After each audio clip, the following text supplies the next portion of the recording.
Hi everybody, welcome to Oxford News This Week, and you know who this is sitting beside me. This is Pauline Bennett. I'm so excited that you're here. I am so happy to be back. Thanks for asking me. This is great. Gosh, I'm glad you're here. So we're on with the news. I know we missed a week or two, and so we're back at it. Great. Yay. I'm excited. Let's go for it. All right, so this week, what's going on, Pauline? This week, both Oxford and Addison lose one of their own. An Oxford resident is mayor at the zoo, and Fish reopens. All that and more. The Oxford News begins right now.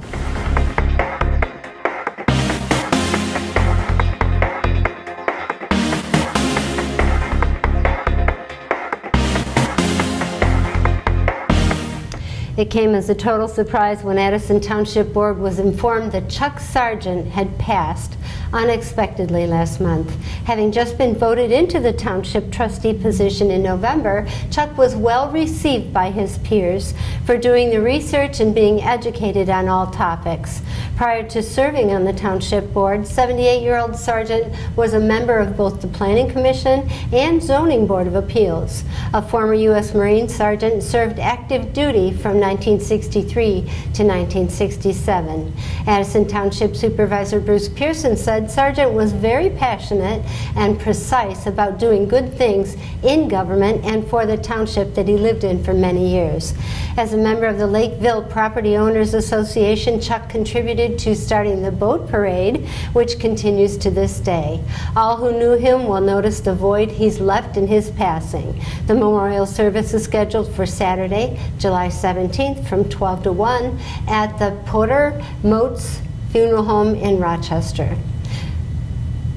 The American Legion Post 108 will feel a great loss of Ladies Auxiliary President Pat Bliss, who passed away last week, also at the age of 78. A longtime lifetime resident of Oxford, the former school bus driver for 45 years, according to Oxford Township Supervisor Jack Curtis. Miss Bliss constantly made positive, monumental contributions to the community, including leading the American Legion Walter Fraser Post 108 Ladies Auxiliary for nearly 20 years, contributing to making holiday contributions to low-income families, assistant scholarship programs for high school students, honor local veterans with donations for basic needs of food and clothing, along with creating a welcome home luncheon for Vietnam War vets and sending care packages to troops overseas. Her community support was endless, and she was even honored by the Oxford Fire Department, Oakland County Sheriff, and the village police in a ceremony where she received the highest auxiliary honor of the Americanism Award in 2018. Visitation and funeral services were held last week before internment at the Mount Pleasant Oakwood Cemetery. Pat Bliss will definitely be missed by all of us who knew her and by those who benefited from her tireless work. Thank you, Terry. And I just wanted to add, Chuck Sargent, he's truly going to be missed as a friend and a trustee. And my heart goes out to the family, and I wish them all the best. Mm-hmm. Thank you. Glassby Street residents are getting a reprieve this week as the scheduled resurfacing of the M24 reconstruction detour route from Industrial Drive up through Glassby to Ray and North Oxford roads, along with Oxford Lake Drive and East Drainer, will not likely take place until the end of July or early August, according to MDOT construction engineer Brian Travis, who is hoping to be done with the work before school starts again in the fall. Travis said the contractor, Ajax, is wrapping up other jobs first.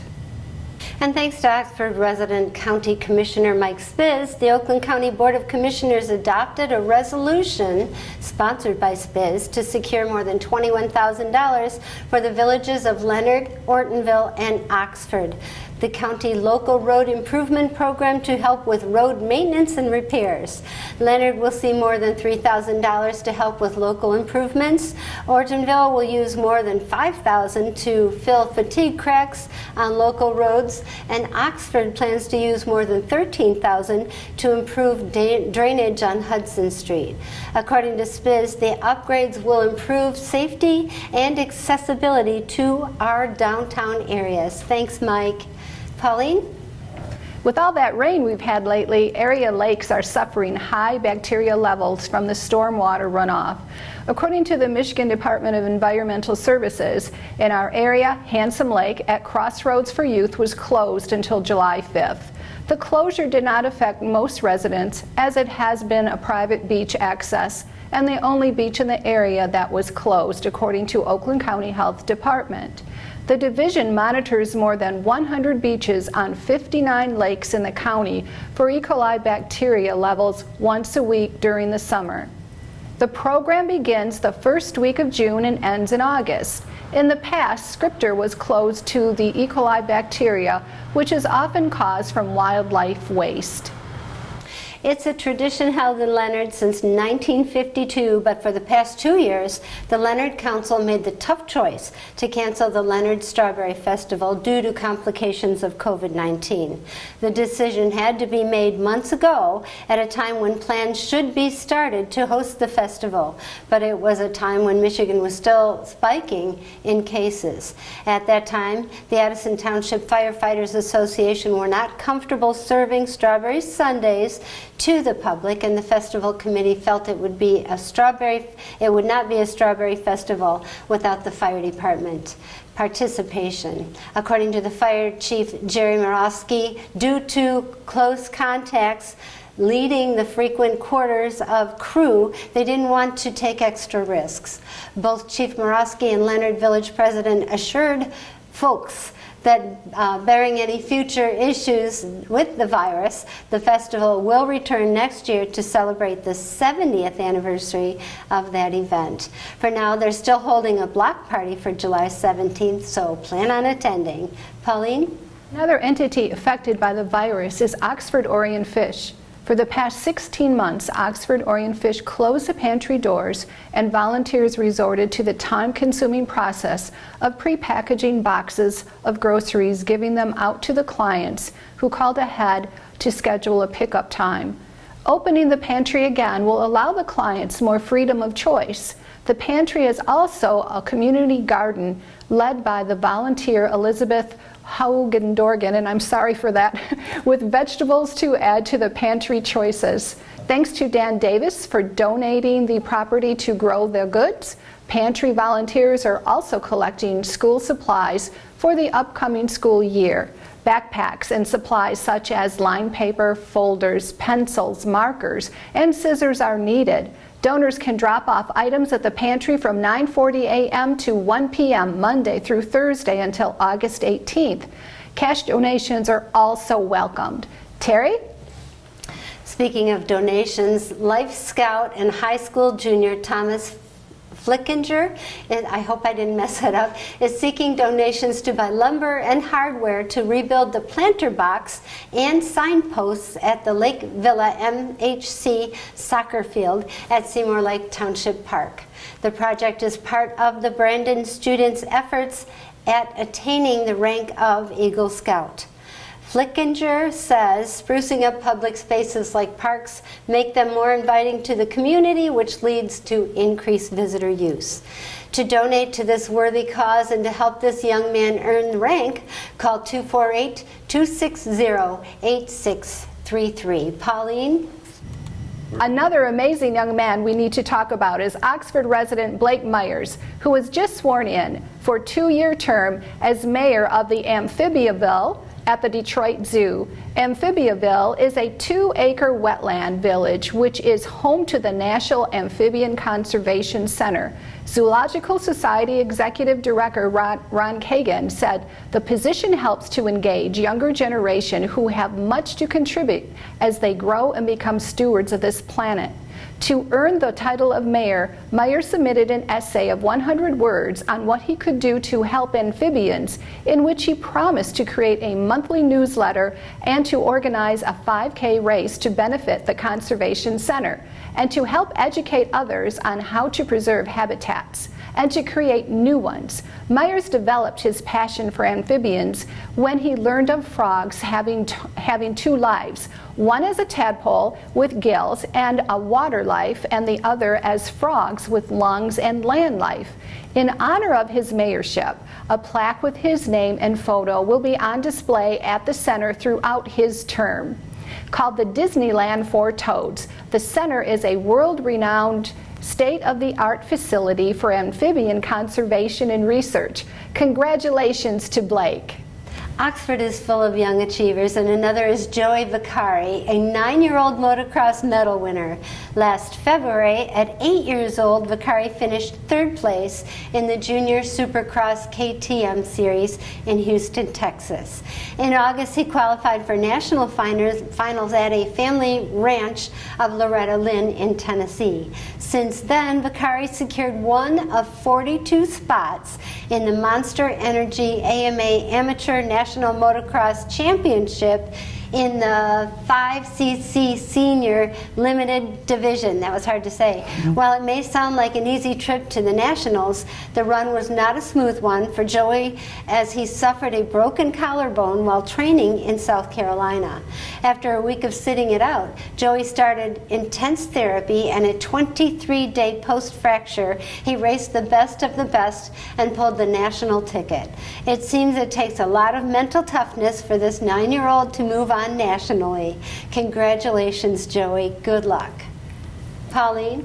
Oxford Community Schools have barely closed for the summer before starting work on the 217 improvement bond. The district aims to complete the projects in 60 days, according to the district superintendent, Tim Throne. The third and final series of the original $28.28 million will cover door and hardware replacements at all 5 elementaries. OMS and OHS exterior lighting will be added and upgraded. Parking lots and sidewalks will be replaced at OHS and OMS Lakeville Elementary, the Transportation Building, and Wildcat Drive. Leonard Elementary will get a new parking lot, and OHS will get an exterior finish system and skylight improvements. Despite the rain, the work is already ahead of schedule. New lights and dugouts for the JV baseball field have been built, and a new rooftop air-conditioned unit has been installed. Terry. Not too late to get rid of that spring cleaning junk. Online registration is still open for the No Has Collection event, scheduled for Saturday, June 26th at the Oakland County Service Center campus at 1200 North Telegraph Road in Pontiac. Hours of collection are from 8 a.m. to 2 p.m. No Has events are free for residents of Oxford Township and the Village. Please register at nohas.com. Have you liked us on Facebook yet? If not, what are you waiting for? Just go to your Facebook page, go to the search bar, and type in Oxford Community Television. So we're back together again, and that's it for Oxford News this week. If you'd like to learn more about these stories and others, go to the Oxford Leader newspaper or Charter Township of Oxford Facebook page. I'm Terry Stiles. And I'm Pauline Bennett. Thanks for watching OCTV, where we bring your news closer to home. And thanks for being here. Thanks for asking. It was a pleasure. Bye-bye.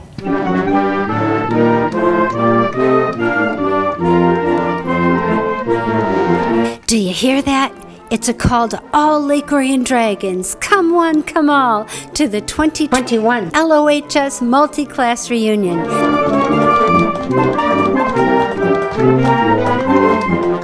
Saturday, July 17th. Camp Agawam is the place, and noon is the time.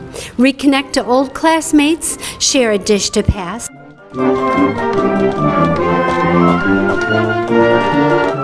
Dance like no one's watching to the live band Rock Candy. Bid on silent auction items. Bring your own booze. Congratulations to the class of 1970. All classes welcome. Hope to see you there.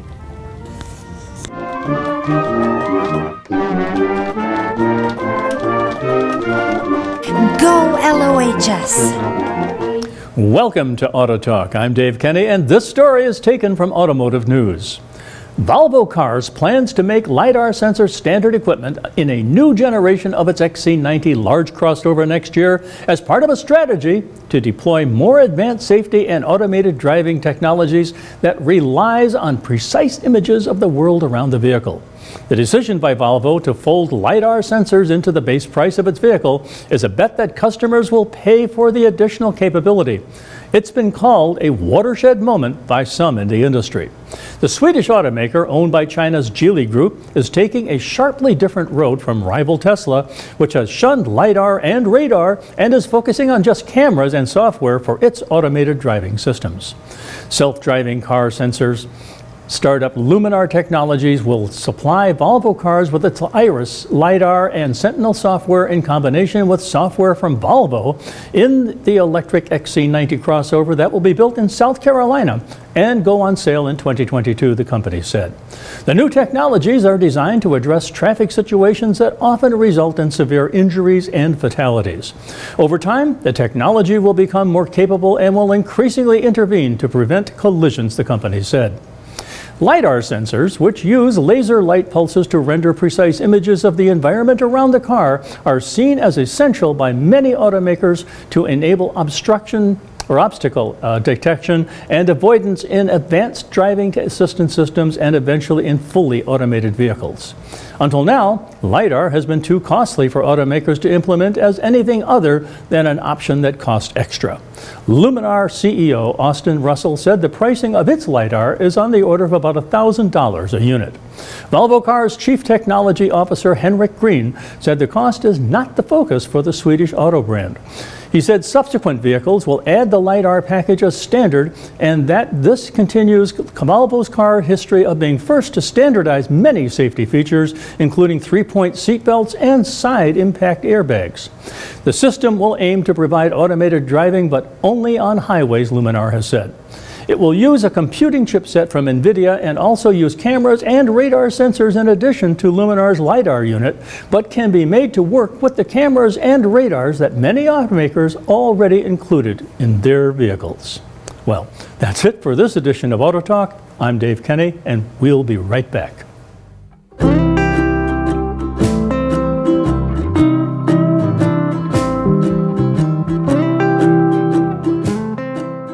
Every day it was the same old story.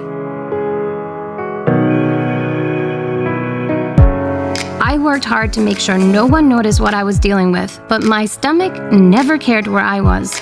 And the pain just kept coming. After too many close calls and even weight loss, I had to do something. The Crohn's and Colitis Foundation helped me realize what was going on and even helped me find a specialist. Don't hide your symptoms. Get help at spillyourguts.org. Welcome to Science in the News. I'm Dave Kenny, and this story is taken from New Scientist. Orcas have complex social structures that include close friendships, a study that used drones to film the animals suggests. The marine mammals, also known as killer whales, live in groups of related individuals called pods, which have their own distinct cultures. The new findings show each orca spends more time interacting with certain individuals in their pods, and they tend to favor those of the same sex and similar age. But as they grow older, whales appear to grow apart, according to research led by University of Exeter in the UK and the Center for Whale Research in Washington. Until now, research on killer whale social networks has relied on seeing the whales when they surface and recording which whales are together, said Michael Weiss at the University of Exeter, the study's lead author. However, because resident killer whales stay in the social groups into which they're born, how closely related whales are seen to be the only thing that explains their social structure. Looking down into the water from a drone allowed us to see details such as contact between individual whales. Our findings show that even with these tight-knit groups, whales prefer to interact with specific individuals. It's like when your mom takes you to a party as a kid. You didn't choose the party, but you can still choose who to hang out with once you're there, said Weiss. The research was based on 651 minutes of a video of a pod of southern resident orcas, a critically endangered population in the Pacific Ocean. Patterns of physical contact, one of the social interactions the study measured, suggests that younger whales and females play a central social role in the group. The older the whale, the less central they became, the researchers found. By adding drones to our toolkit, we have been able to dive into the social lives of these animals as never before, said Darren Croft at the University of Exeter. We were amazed to see how much contact there is between whales and how tactile they are. In many species, including humans, physical contact tends to be a soothing, stress-relieving activity that reinforces social connections. We also examined occasions when whales surface together, enacting in unison that is a sign of social ties in many species. We found fascinating parallels between the behavior of whales and other mammals, and we are excited about the next stages of this research, says Croft. Well, that's it for Science in the News. I'm Dave Kenny.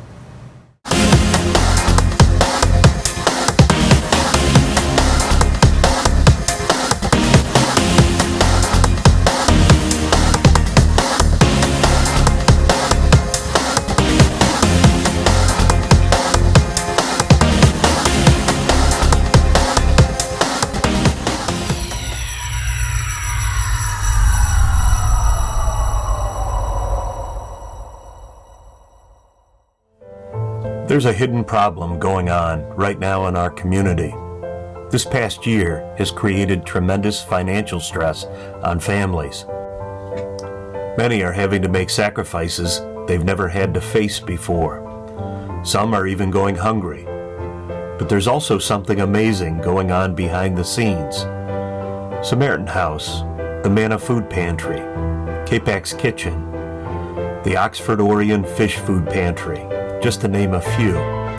All of these organizations are powered by an army of volunteers, people who give of their time and their money and other resources so that their neighbors, our area families, don't go hungry. And Four County Community Foundation has been there, behind the scenes, granting these organizations money for equipment and supplies to make this happen for many years. But we realize there's more need than ever before. So today, we're announcing a new fund, Feeding Families Forever. This fund is designed to create an everlasting endowment so that organizations in our community have the resources they need to keep doing their incredible work. One hungry mouth, one meal at a time. Now we're asking for your help.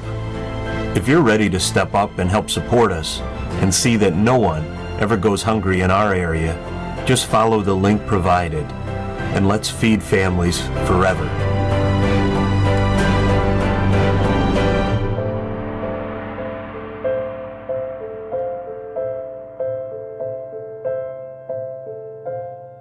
For food security. For our community, For County. Four County Community Foundation. For us, for our community, Four County.